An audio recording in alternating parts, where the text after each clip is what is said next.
Nawala sa linya ang TriCab na yan at sumalpok sa kasalubong na kotse sa Hasaan, Misamis Oriental. Ayon sa mga pulis, galing sa party ang TriCab at nakatulog ang driver. Isinugod sa ospital ang 8 sakay nito kabilang ang 5 menor de edad. Muntik na ang tumalon sa bintana ang isang OFW para makaligtas sa nasunog na gusali sa Kuwait kung saan 50 ang namatay. Ang karanasan niya at ng ilan pa niyang kasama, eksklusibo nilang ibinahagi sa GMA Integrated News. May report si JP Soriano. Nasa ika-6 na palapag ang OFW na si Mario nang masunog ang apartment complex na kanyang tinitirhan sa Kuwait. Nakasusulasok na usok raw ang bumulaga kay Mario at roommate niyang Pilipino rin. Makapal ng usok, itim. Ang lakas ng init. Di na kabadong-kabado na ako. Hindi ko alam kung saan pupunta ako. Nag-atim ako hanggang pababa, hanggang puruplo. Hindi ko kinaya. Naisip raw ni Mario na tumalon gamit ang mga kumot at telang natagpuan niya sa isang kwarto. Pinagbulbul kong ganon. Tapos nilito sa bayabang, binuksan ko yung bintana at tatalon ako. Patalon na si Mario nang makita ni Ralph na kagagaling lang ng trabaho at nasa labas ng gusali. Ang daming tumalon na namatay. Kaya sabi ko sa kanya, may mga bangkay na natin, yun may mga tumalon. Sabi ko sa kanya, huwag na magtatalon, kumalma ka. Nakita raw ni Ralph na may mga bumbero sa rooftop ng gusali kaya itinuro niya ito kay Mario. Sabi ko, safe sa ibabaw. Isang floor na lang, rooftop na. Sabi ko, itry mo pumunta sa rooftop. Sina Mario at Ralph kabilang sa 6 na Pinoy na maayos ang lagay. 2 OFW ang nasa ICU at patuloy na minomonitor ng Department of Migrant Workers. Ang buntis naman na si Ronalyn na naulila ni Edwin Pitilla. Ka-video call pa ang kasintahan sa gitna ng sunog. Nakalock is yung fire exit. Hindi kasi daw agad-agad mabubuksan yung hanggat hindi pinupukpok ng martilyo. Sumisigaw na sila nang nahihirapan sila huminga. Tapos wala sila sa linya na parang naririnig ko na lang yung hikahos. Masakit kasi. May pangarap kami. Tapos biglang ganito.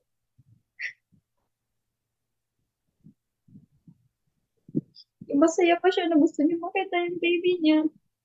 Pero wala.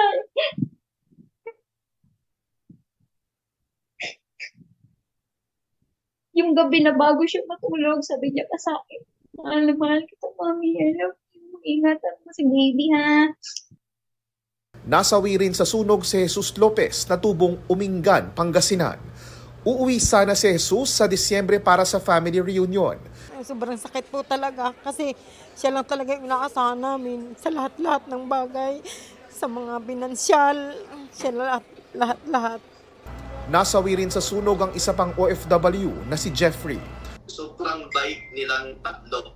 Bukod sa pagtiyak sa tulong at benepisyo at pag-uwi ng labi ng mga nasawing Pinoy, tuloy ang monitoring ng DMW sa investigasyon sa sunog.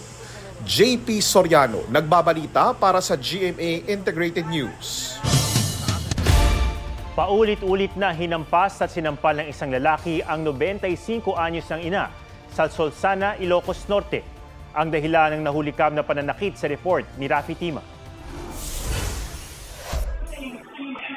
Palabas na sana ng kwarto ang 95 anyos na nanay nang salubungin at itulak ng 75 anyos niyang anak. Dinig ang palahaw ng natumbang matanda. Tinulungan siya ng isang babae para makatayo, pero hindi dito natapos ang pananakit ng anak sa kanyang ina.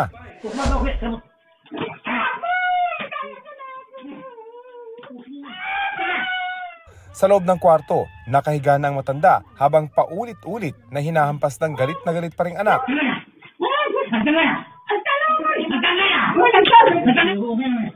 Sinubukang umawat ng isang lalaki pero nagpatuloy ang pananakit. May isang punto pang sinubukang tumayo ng matanda pero sinampal siya ng anak kaya muling napahiga. Ayon sa pulisya, naggalit ang suspect dahil hindi siya pinayagan ng nanay na umalis ng bahay. Nagpaalam sa kanyang nanay na pupunta sa isang burol. Nairita itong anak kaya nagawa niyang saktan ang kanyang nanay. Nasa mabuti ng kalagayan ng matandang babae matapos ma-rescue. Hindi raw siya magsasampa ng reklamo laban sa kanyang anak. Hawak ng pulisya ang suspect na todo hingi ng tawad sa ina. Nakatakdang sumailalim sa counseling ang mag-ina. Rafi Tima nagbabalita para sa GMA Integrated News. Inalis muna sa pwesto ang Regional Director ng Davao Region Police, 2 opisyal mula sa National Headquarters at 12 pulis. Kasunod yan ng tensyon sa pagsisilbi ng arrest warrant kay Pastor Apollo Kibuloy at 5 iba pa. Iimbestigahan sila kung nagkaroon ng paglabag at pagmamalabis sa operasyon. Kabilang sa mga kumekwestiyon sa raid ng PNP si dating Pangulong Rodrigo Duterte na administrator ngayon ng mga ari-arian ng Kingdom of Jesus Christ. Pero giit ng PNP, nakabatay sa sitwasyon sa ground ang pagpapatupad ng warrant of arrest. Nararapat lang din daw ang bilang ng mga pulis na kanilang dineploy, lalo't high profile ang subject ng warrant. Si Police Brigadier General Nicolas Torre na dating Quezon City Police Chief muna ang magiging direktor ng Davao Region Police.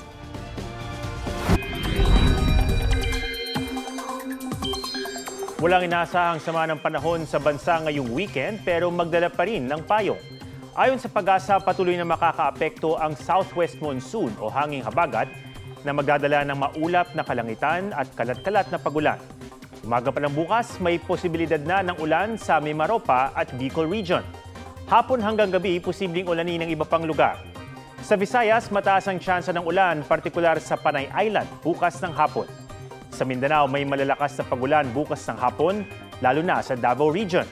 Sa Metro Manila, mataas ang tsansa ng ulan bukas ng hapon.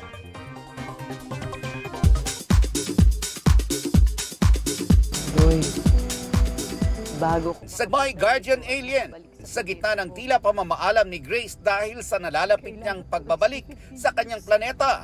I want you to be my wife. Carlos biglang nag-propose.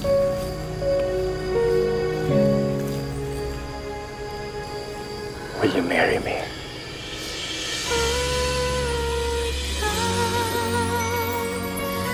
Ayaw daw niya palagpasin yung pagkakataon na nagmahal uli siya. Masakit kasi nangyari kay Carlos nung nawala yung asawa niya bago naging si Grace.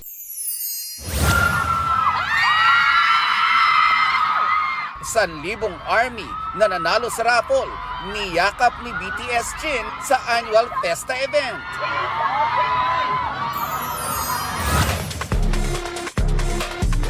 Tila snippet sa bagong music ni Lisa ng Blackpink, tampok sa pangalawa niyang TikTok entry.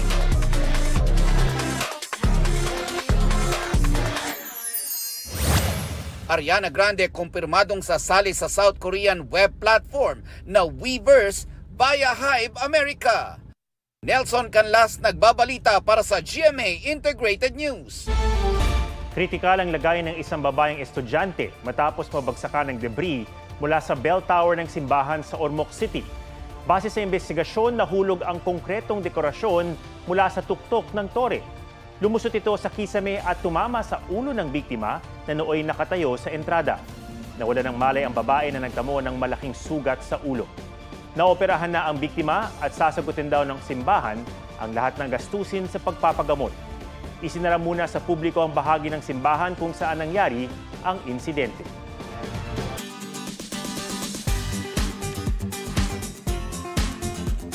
Isang viral na away kalsada ang nahulikam, pero hindi mga tao ang sangkot, kundi mga cute na aso. Pusuan na yan sa report ni Joseph Morong. Traffic na nga, pinairal pa ng mga asong ito ang init ng ulo. Hulikam ang road rage na yan. Iniimbestigahan pa ang pinagmula ng tahulan pero ayon sa saksing amo, naunang tumahol ang asong nasa pulang sasakyan nang makita ang alagang si Kito sa bintana ng kotse. Maya-maya pa, ang back-to-back barking na uwi pa sa isnaban sa daan. Ayaw mag-eye contact. Idinulog ni Kimberly Ann Custodio sa Asosasyon ng mga Park Experts as in netizens ang reklamo lalo na tila ayaw raw paareglo nitong isa pang aso. Hinihingan pa raw ng panig ang nakalitang Pomeranian pero isa lamang ang tugon ng Potoridad. Itong mga cute na asong sangkot sa away kalsada ay charged with possession of barks and furry arm. Joseph Morong nagbabalita para sa GMA Integrated News.